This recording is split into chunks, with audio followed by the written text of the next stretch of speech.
I see MacArthur commentaries behind you, brother Kaushal.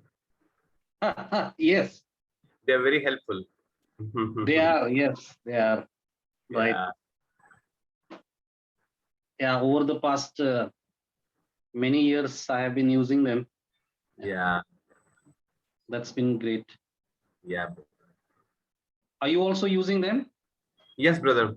Regularly. MacArthur is my favorite. Yeah, he used to be my favorite previously. Okay. But then there are so many other good preachers like Sproul, Sinclair Ferguson, and the like. So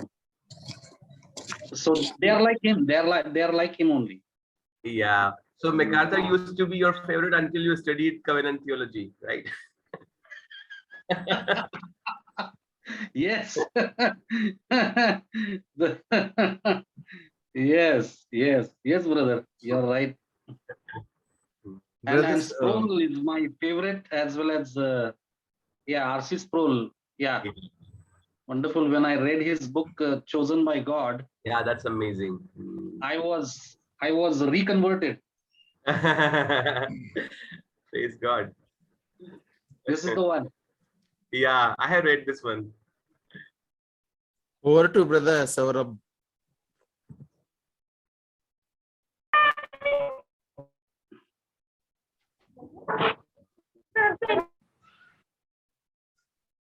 काका साहब अपने आप को mute कर लीजिए जो अभी join. Yes, thank you so much.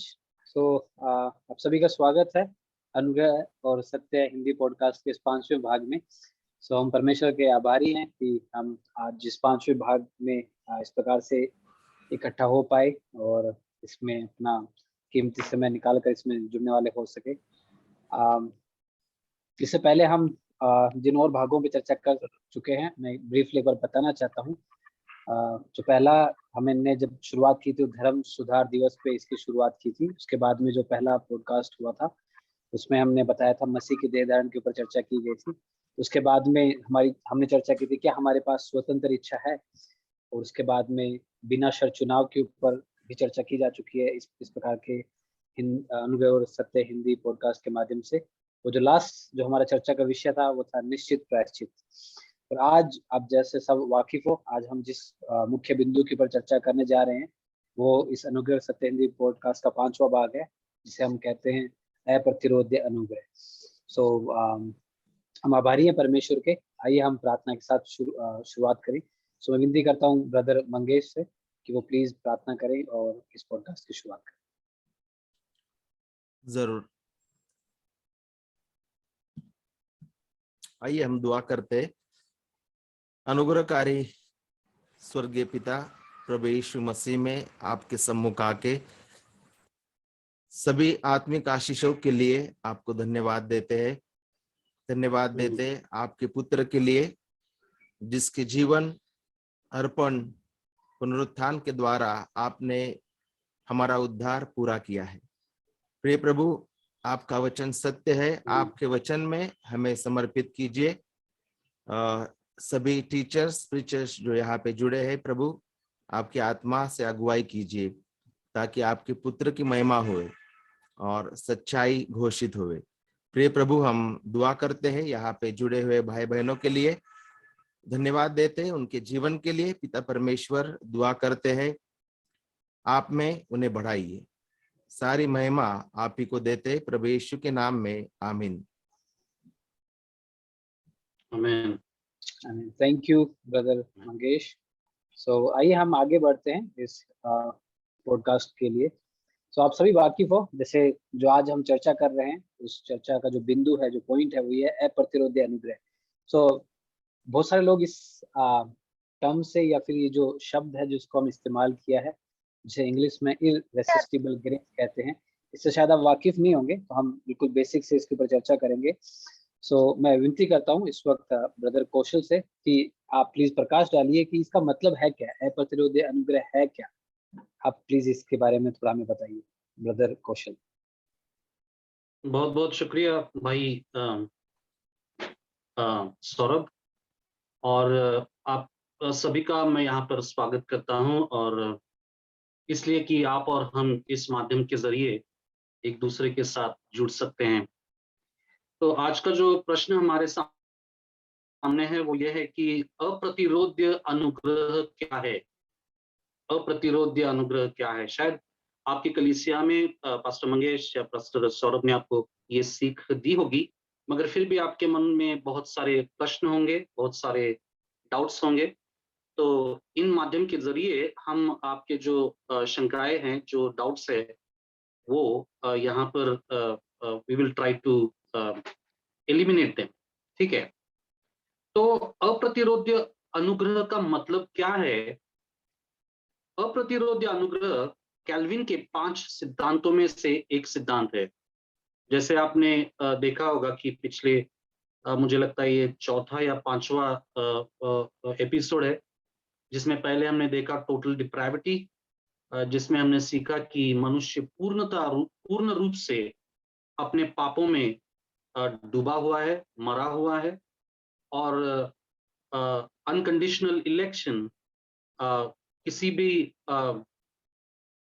There is no condition, मतलब वहां पर कोई कंडीशन नहीं है। जब परमेश्वर किसी का चुनाव करता है, वो चुनाव परमेश्वर अपने अनुग्रह के द्वारा करता है।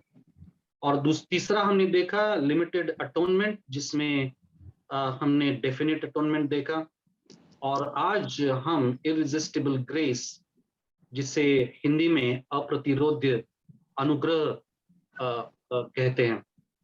तो भाई और बहनों, ये जो सिद्धांत है इररेजिस्टिबल ग्रेस, अप्रतिरोध्य अनुग्रह, ये मसीह विश्वास का वो सिद्धांत है जिसके अनुसार ये सिखाया जाता है कि परमेश्वर के उद्धार का अनुग्रह केवल उन्हीं लोगों को लागू होता है जिनको परमेश्वर ने सारी सृष्टि को निर्माण करने से पहले चुना हुआ है।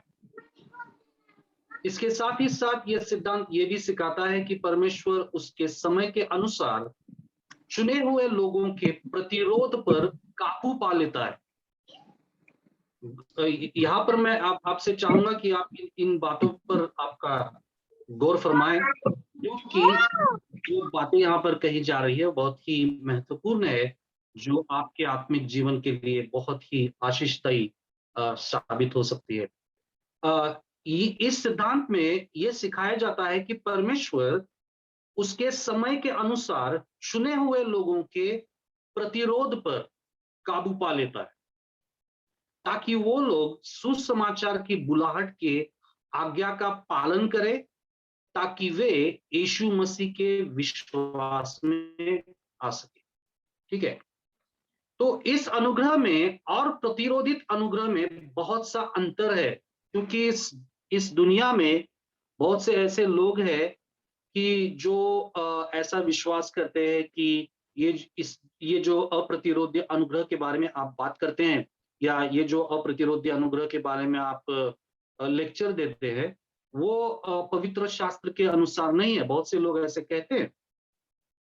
मगर प्रतिरोधित अनुग्रह जो है वो आर्मेनियन लोगों की सीख है, जिसमें यह सिखाया जाता है कि परमेश्वर के उद्धार के अनुग्रह को प्रतिरोधित किया जा सकता है। उनका यह मानना है कि परमेश्वर जब लोगों को सुसमाचार के द्वारा बुलाता है, तो मनुष्य परमेश्वर की आज्ञा को ठुकरा सकता है। मगर हमने देखा होगा हमारे सारे जनों के जीवन में, जब हम यीशु मसीह को जानते नहीं थे, जब हम यीशु मसीह के वचनों को पढ़ते थे या उसका वचन हमें बताया जाता था, तो हमारे दिलों में और दिमागों में जो हमारे पापों के बारे में जो हमें मालूम पड़ा, उसके बारे में हमें ये दिखाई पड़ा कि हम बहुत ही पापी लोग हैं और हमें उद्धारकर्ता यीशु मसीह की जरूरत है। और ये जरूरत जो है वो इतनी तीव्र रूप से थी कि हमें यीशु मसीह के अलावा दूसरा कोई भी ऑप्शन हमारे पास नहीं है।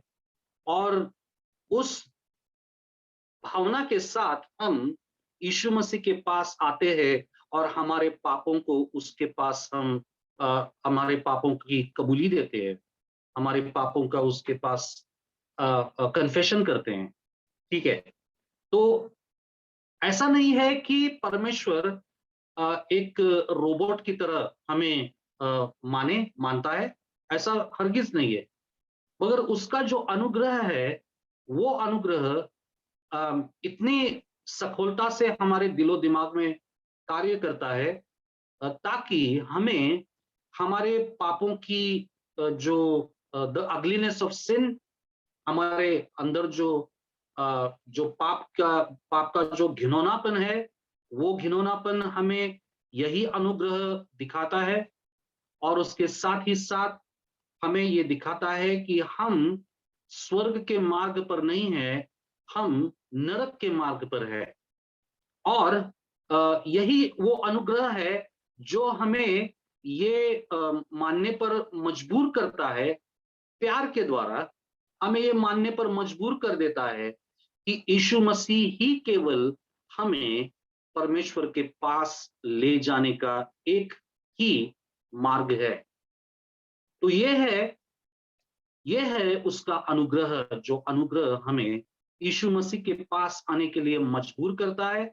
और ये जो मजबूरी है वो मजबूरी किसी रोबोट की तरह नहीं है, वो मजबूरी प्यार से परमेश्वर हमें वहां पर करता है ताकि हम अपने पापों को देख सके, ताकि हम अपने पापों के घिनौनेपन को देख सके और हम परमेश्वर के पास यीशु मसीह के द्वारा आ सके। तो मसीह लोग जो अर्मेनियन विचारधारा से जुड़े हुए हैं वो कैल्विन के सिद्धांतों को नहीं मानते। उनका कहना है कि जैसे आदम और हव्वा अच्छा या बुरा इन दोनों में से चुनने के लिए स्वतंत्र थे, उसी तरह मनुष्य भी खुद चुन सकता है। मगर यीशु मसीह यूहन्ना के सुसमाचार में जैसे कहता है उसके 6वें अध्याय और 37 और 39 की आयत में, पिता जिन्हें मुझको सौंप देता है वे सब मेरे पास आएंगे और जो मेरे पास आता है मैं उसे कभी बाहर नहीं निकालूंगा। जिसने मुझे भेजा उसकी इच्छा यह है कि जिन्हें उसने मुझे सौंपा है मैं उनमें से एक को भी नष्ट ना होने दूं, बल्कि उन सब को अंतिम दिन पुनर्जीवित कर दूं।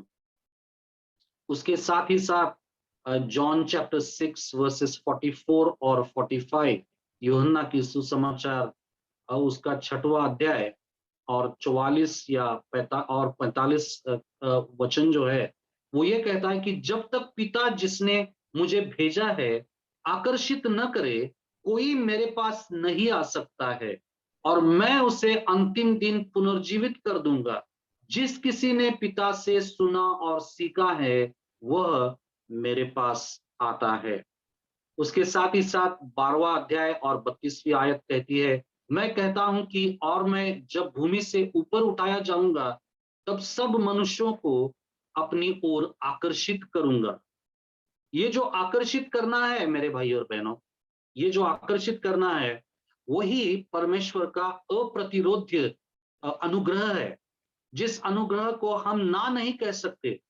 ये एक ऐसी चीज है जो चीज जब हमारे दिलो दिमाग पर हावी होती है तब हमें परमेश्वर और उसका प्रेम, और जो प्रेम उसने प्रभु यीशु मसीह के द्वारा हमें दिखाया है, उस प्रेम को हम इतना चाहने लगते हैं कि उसके सिवाय हमें दूसरा कुछ भी नहीं दिखाई देता है। उसके साथ ही साथ हमें ये भी दिखाई देता है कि प्रभु यीशु मसीह ही केवल हमारी आशा है और उसी के ऊपर भरोसा करने के बाद हम परमेश्वर के चेले बनाए जाएंगे, परमेश्वर के बेटे या बेटियां बनाए जाएंगे और परमेश्वर के कुटुंब में, उसके राज्य में हम शामिल हो जाएंगे। तो यीशु मसीह एक ही मार्ग है, सत्य